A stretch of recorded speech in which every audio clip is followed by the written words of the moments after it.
Hello, my name is Kip Clark from Alton Advanced Bodywork. I'm an advanced clinical massage therapist and specialist in the treatment of chronic pain.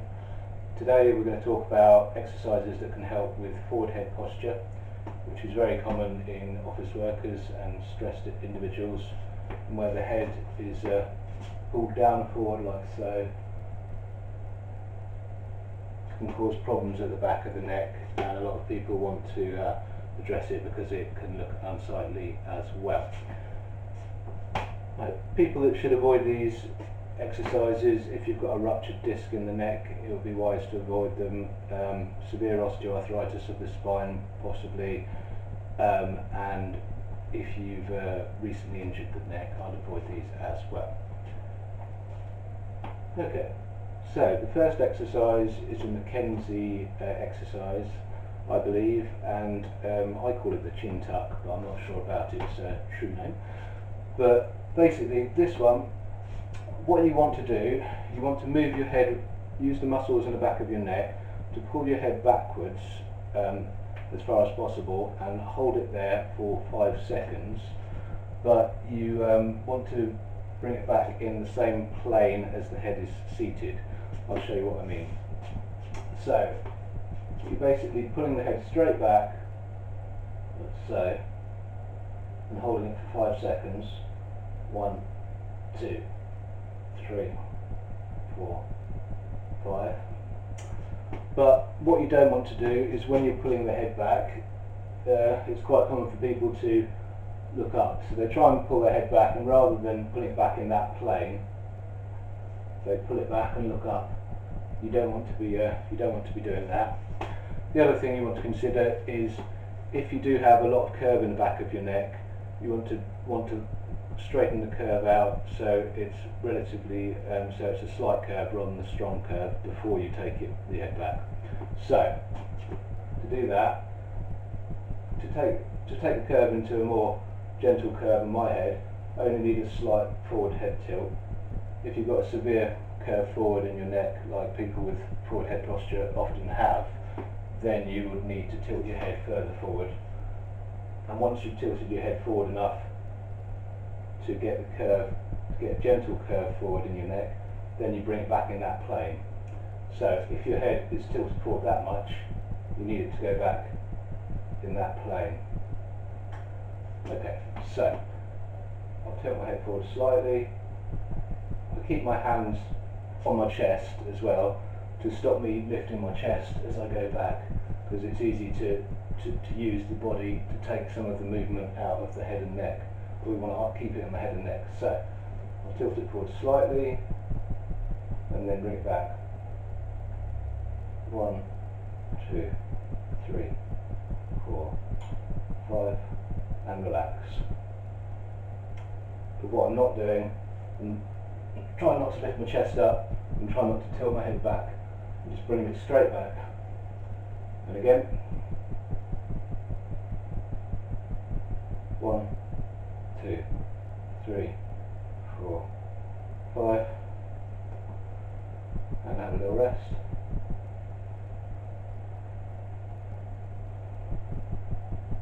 1, 2, 3, 4, 5. Have a little rest.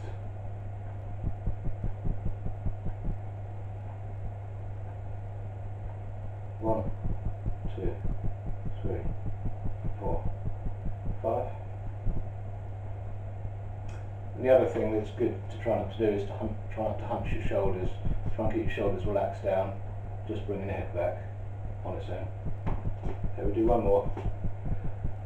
But you would do this 10 times day to day. We're doing it about 5 there. Okay.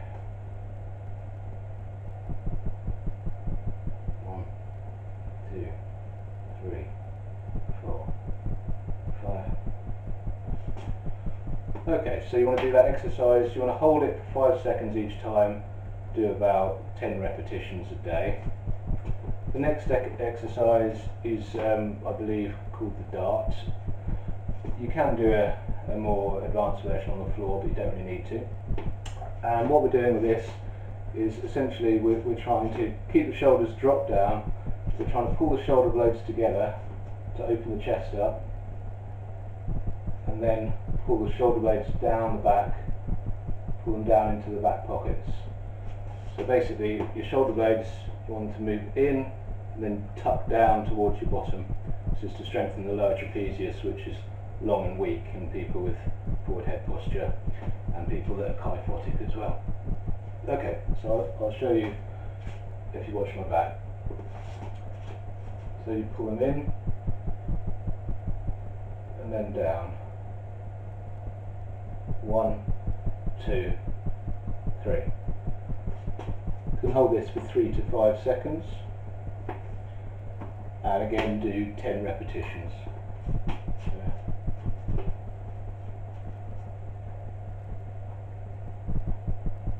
1, 2, 3. Pulling in and down. 1, 2, 3. Another thing that you've got to try while you're doing this, when you pull your shoulder blades down, it's easy to push your tummy out to make it easier. You don't want to do that. You want the movement to just be with the shoulder blades and try and keep the rest of the body relatively still. You do have to, you open the chest a bit, so you pull the shoulders back a bit to open that before you pull the shoulder blades down. But what you don't want to be doing is going pushing your tummy out to make it easier. You just want to isolate the lower traps. So putting them in and down. 1, 2, 3. Okay, and in and down. 1, 2, 3. Okay, so we're strengthening the muscles that are too weak and long. The other thing we need to do is stretch the ones that are too tight and short, stretching the muscles and the fascia. So, the first ones we want to stretch are the scalenes down here. There's 3 scalenes, and you can isolate different ones by changing the position of your head slightly. So, to stretch the scalenes, what you do is you basically pull your head to the side, but to get all the 3 different ones, one of them you have your head turned into the shoulder that you're stretching away from a little bit. Another one you have your head more or less straight forward, and the other one you have your head turned slightly towards the opposite shoulder, but you're still pulling your head to the side. So, the other thing you've got to do is the shoulder you're stretching away from, you've got to keep it down and back. What you don't want is the shoulder to rise up as you're stretching, or the chest to close. To isolate it, that shoulder's got to stay down and back. So, okay, so we'll start with the head turned into the shoulder a bit. Okay, so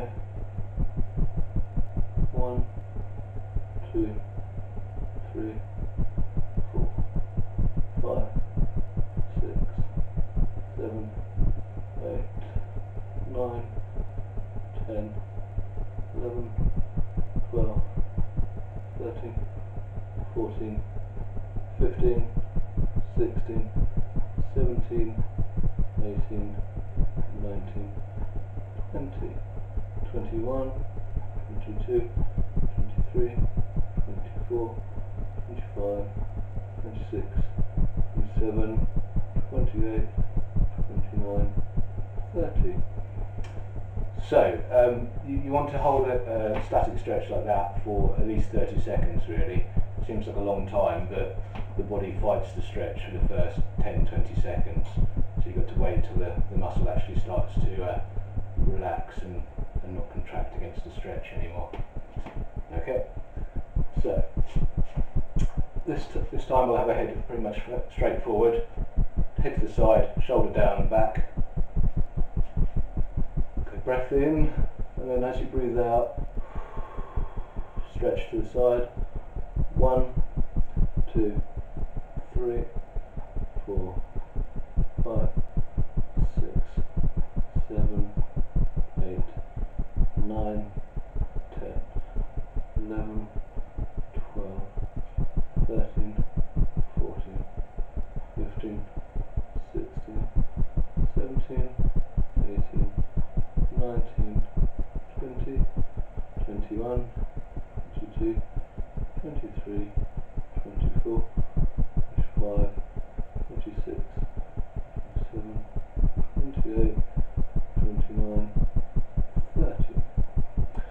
I'm doing that stretch, I'm making slight adjustments just to feel for the tight areas. Slightly, you can make slight adjustments to the head and neck to try and feel those tight bits.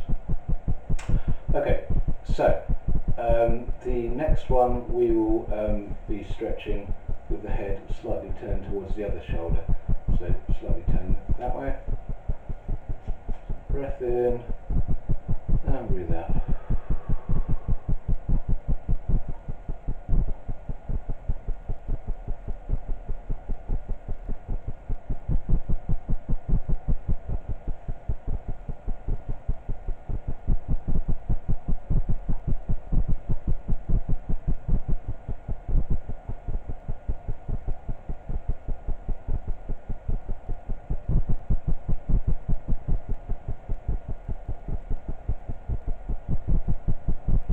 Relaxing into the stretch, not forcing it, not fighting the body, just waiting for it to give an ease.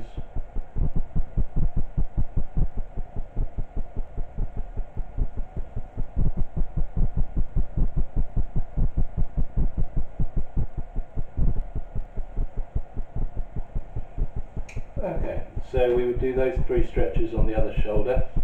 We won't do them now, you can do them afterwards there.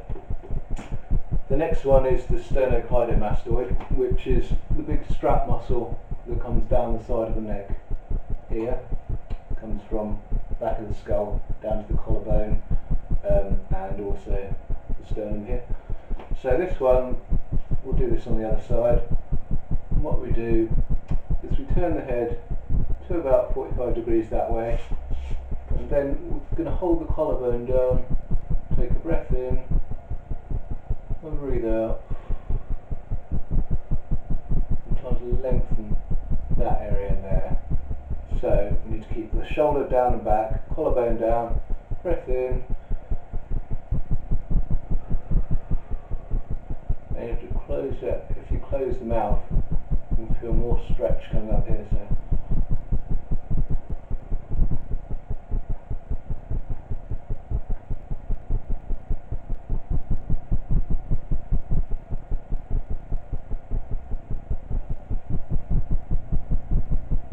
stretch the head up to the ceiling as well.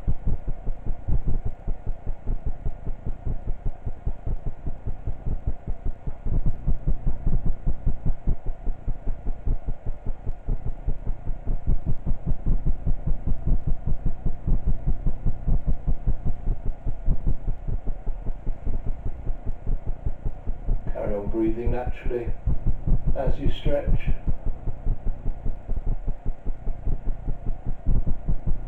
Okay, we'll do that on the other side. So breath in and breathe out. So we're rotating the head 45 degrees and going, stretch that out, stretching the head up to the ceiling. Breath in, breathe out.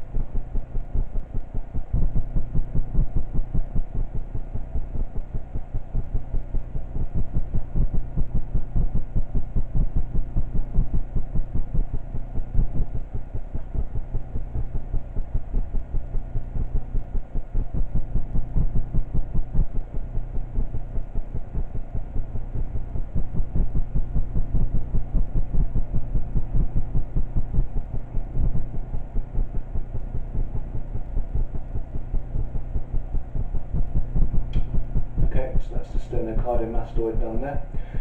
We might as well do the scalenes on the other side actually. So what we do here, shoulder down and back. So first one, I'm going to go stretch that way with my head turned slightly that way first. So breath in and breathe out.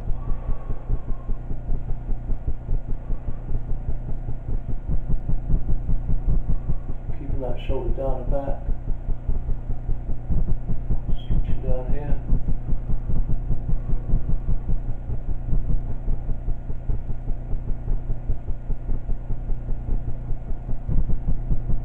Keeping the neck long.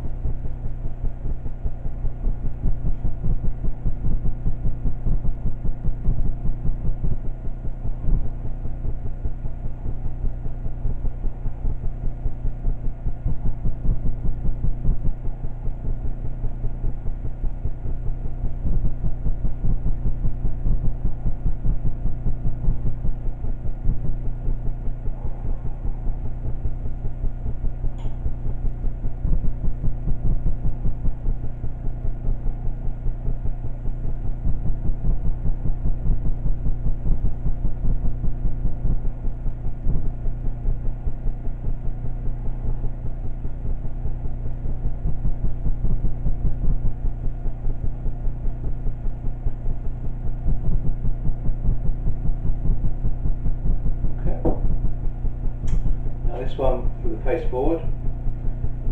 So breath in, shoulder down and back, and breathe out.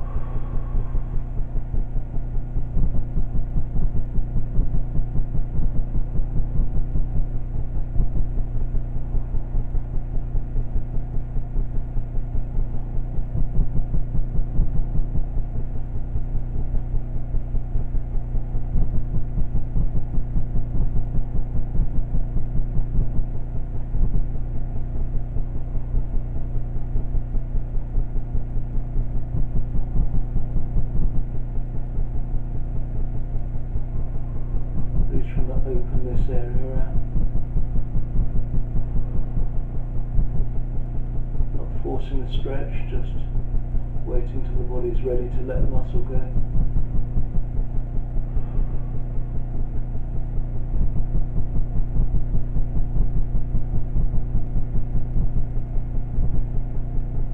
Making slight adjustments to get the tight areas.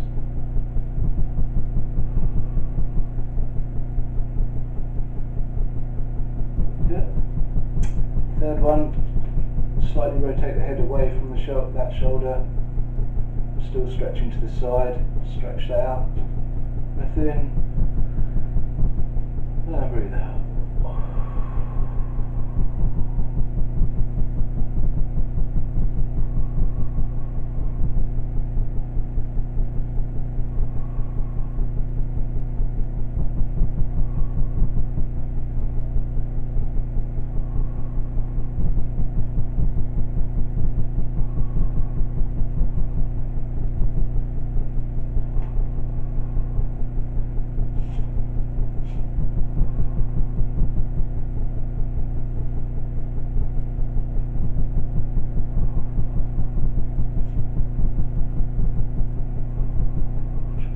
Shoulder pulled down, back.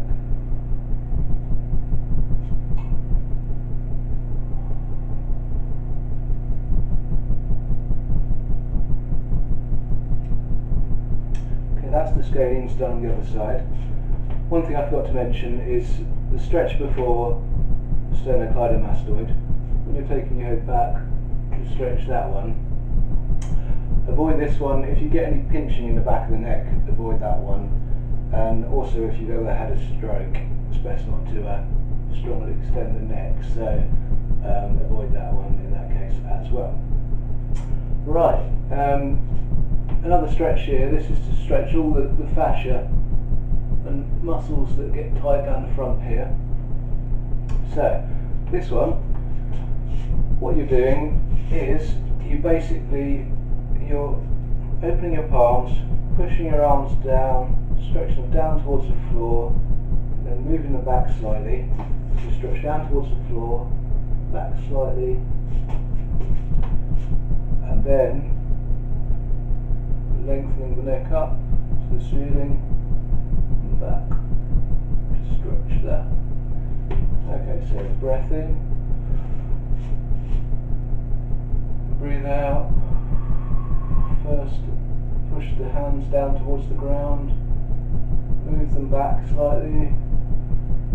When you've got a good stretch, start to look up.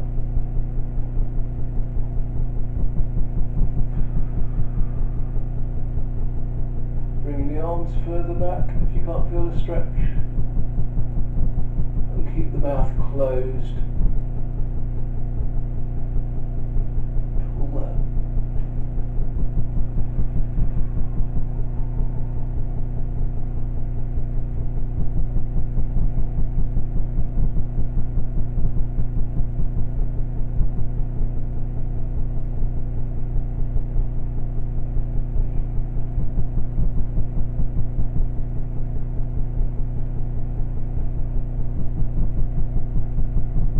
Again, avoid that if you get pinching in the back of the neck and if you've ever had a stroke. It's also good to stretch the chest out, which tends to be tight as well. So this one, you just keep your shoulders back, open the chest, pulling the arms back and up. So take a breath in,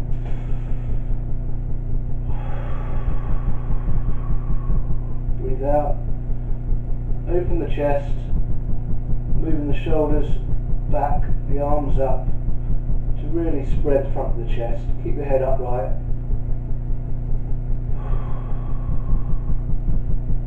And breathe and relax.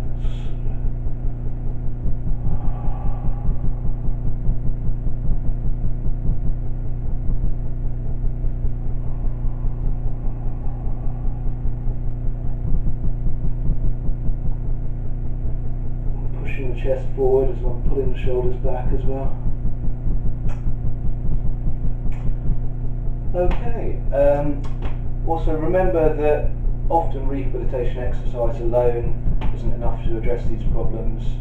Consulting a myofascial or a structural integration roll-fin therapist to lengthen all the fascia here across the chest, release all these muscles, will help a lot as well. And consult your doctor or physiotherapist if you've got any health problems or more severe pathologies in the area. I think that's about it for today. Thank you.